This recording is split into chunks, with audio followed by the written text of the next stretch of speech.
Meeting a sea turtle in the water or on land is a special moment.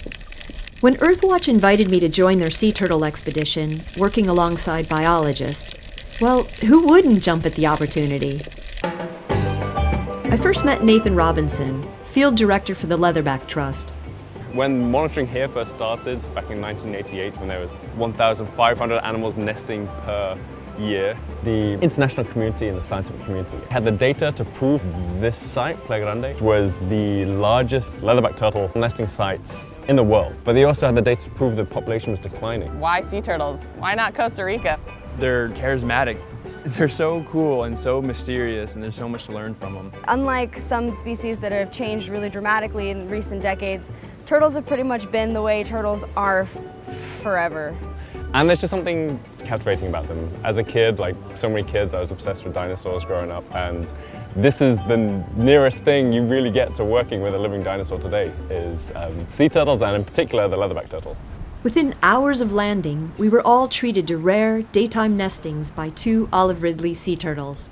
A day in the life of a biologist out here in Playa Grande is pretty variable. We are walking and patrolling looking for nesting sea turtles, and we're looking for nesting females who are emerging so that we can get their tagging information, which is the most important part of this whole project, because that's how we know what the population is out there. It's very difficult to protect a species unless you know how many there are. If you can quantify how many turtles, then you can start to quantify how important the different beaches are for the different species. And then you can get the appropriate level of conservation. And then they also get what's called a pit tag. It's the same thing that you get put in your dog or your cat. So now I can scan her, and she has a number. And that's gonna stay in her for the rest of her life. We also relocate nests if they're doomed. I actually think she might be realizing something's a little bit wrong. She's starting to slow down with her digging a bit. Is that okay where she's wanting to lay the eggs though? No, it's still in the high tide. Sea turtle eggs, like chicken eggs, need to breathe. So if they're laid in water, if too much water rushes over them, those eggs are going to drown. So it's really important that the turtle lays in the dry sand. If she's not going to put them there herself, then we collect those eggs and we relocate them to a beach hatchery. The work we do here in Parque Nacional Marina Las Palmas is really to maximize hatching success. 78. We want, for the leatherback turtles and the olive ridleys and the black turtles that nest here, we want to make sure that every single nest they lay and every single egg they lay has the best chance of survival until it basically hits the water.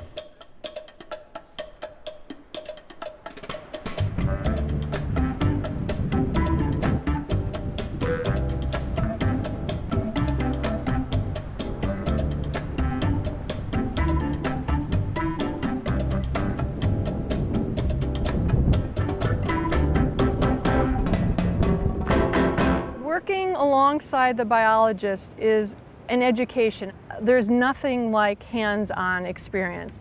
I'd say our day really kicks off at night. You patrol 3 hours before and 3 hours after high tide. So sea turtles generally nest at night. The sand's a lot cooler, so it's a little bit more comfortable to coil up at night, but also there's fewer predators. They can kind of nest under the safety of darkness. Lights tend to spook sea turtles, so we don't use white lights on the beach, and we never use flash photography or anything like that. In fact, all the work we do is under red light, and that's because sea turtles don't see very well in the red end of the spectrums.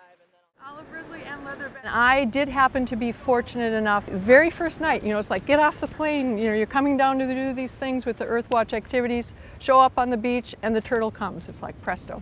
We had a leatherback that was laying eggs in her nest chamber she had dug. You became involved in the experience and the environment, and the danger to the leatherbacks is so extreme that it's like every little bit of help you can possibly give them might be the salvation of the species.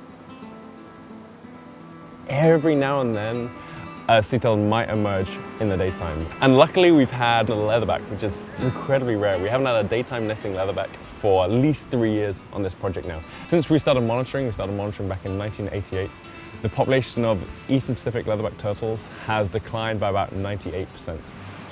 In the first few years of monitoring, we're encountering about 1,500 animals per nesting season. On the beaches where we work, we now encounter somewhere between 20 to 30. She had already either laid her nest or was looking for a new location to lay her nest. and now she started camouflaging. Okay, and this is the same turtle we saw, about a week ago now? She is a return turtle, so she has been back. Yeah, you scanned her. Yep. Cool. The threats that are really killing off the leatherback turtles right now, the threats of fisheries bycatch, plastic pollution, climate change, these aren't localized threats, and they're not just affecting the leatherback turtle, they're really going to affect the vast majority of life in the Pacific Ocean. Limit your plastic use, like plastic bags, straws, forks. We've had a couple biologists who've had to pull straws and forks out of turtles' noses because they get in their mouth and they try to like cough them up and they get stuck in their nose. Be conscious about the kind of fish that you eat because these guys get stuck in fishing nets. And she's got, if you look, she's got a scar down her back, so she probably got hit by a boat or something. Ultimately, we can protect the beaches, is all we want, but fishing is the biggest pressure that's causing the decline in sea turtles today. The daytime leatherback that we saw today, that is so rare. The details, to see things on their shells, if something has happened to them, a scar or things of that sort, it's so emotional. And the verse that comes from some song is that it's more beautiful than the spoken word can tell. It's like, I can't believe it. So what an experience to have. This species can be considered the canary in the coal mine. If we're seeing this happening to leatherback turtles, this is just an indicator of what else is going on in the Pacific Ocean to countless other species. Considering the Eastern Pacific is one of the most biologically productive areas in the world, can tell you that there's something else going on. It's not just the food, it's not just the distribution of the oceans, it's not just natural processes that are happening, because if that were true, then we would see turtles all over the world fading. When the project was first started, poaching was absolutely rampant in the area, and from kind of anecdotal information, we estimate that poaching from the 1970s to around the early 1990s was taking 90% or more of all the sea turtle eggs that were laid on this beach. So ever since I've been on this project, I've heard so much about this lady, Doña Esperanza, who really was the champion of sea turtles. She was one of the first people down here who really got people protecting the sea turtles and started transforming these poachers into sustainable champions for conservation. Cuando yo comencé salían que 50, después se fue aumentando y llegué a contar hasta 130 tortugas por noche. Se llevaban 10, 15. En todo lo que va desde octubre. Baulas. Baulas. Es que cuando yo trabajaba ahí, de mi conocimiento, ellas salían mucho, pero de poco tiempo ya fueron mermando y le digo, estas tortugas están mermando. Es que de un momento, le digo, va bajando. ¿Pero por qué? Muertas, le digo, ahí se encontraran. Ajá, sí. Que salieran a morirse. De ser que se van a morir largo, muy largo, porque si se murieran ahí nomás, le digo, la marea las echa para afuera, porque el mar no necesita nada adentro malo. Ajá, sí.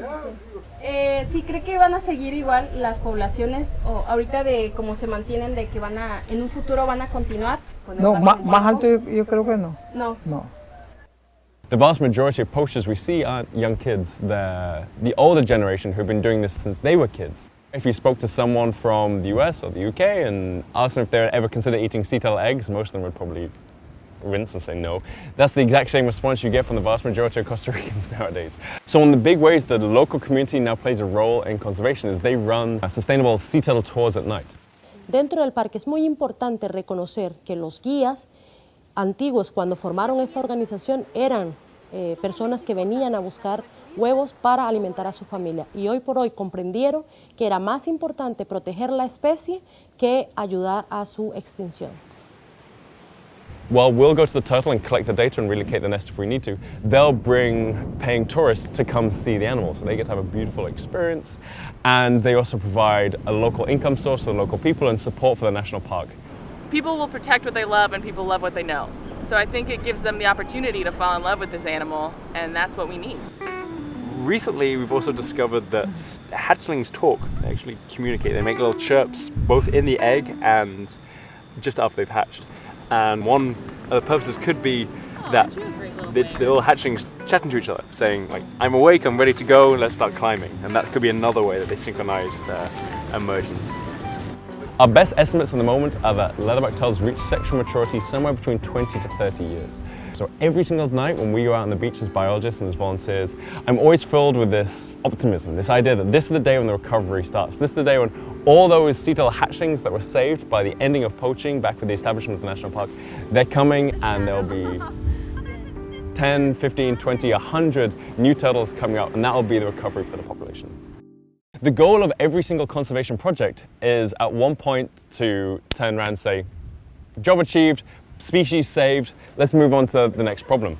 There's countless scientists fighting countless fights all around the world, and a species like the leatherback turtle is so inspirational, it captures the imaginations of so many people, that the story of how we've already lost 98% of our individuals in this population so far could provide a wake-up call, start really getting us into a more ecologically friendly and sustainable future.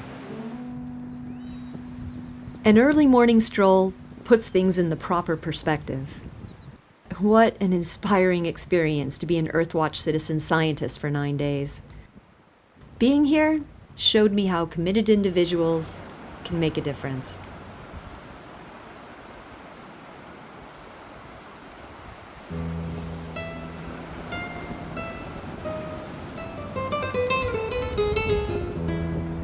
Sé que si la baula hablara diría que ella regresa siempre al lugar donde nació y que si ustedes, al igual que nosotros, las protegemos, ellas seguirán viniendo constantemente.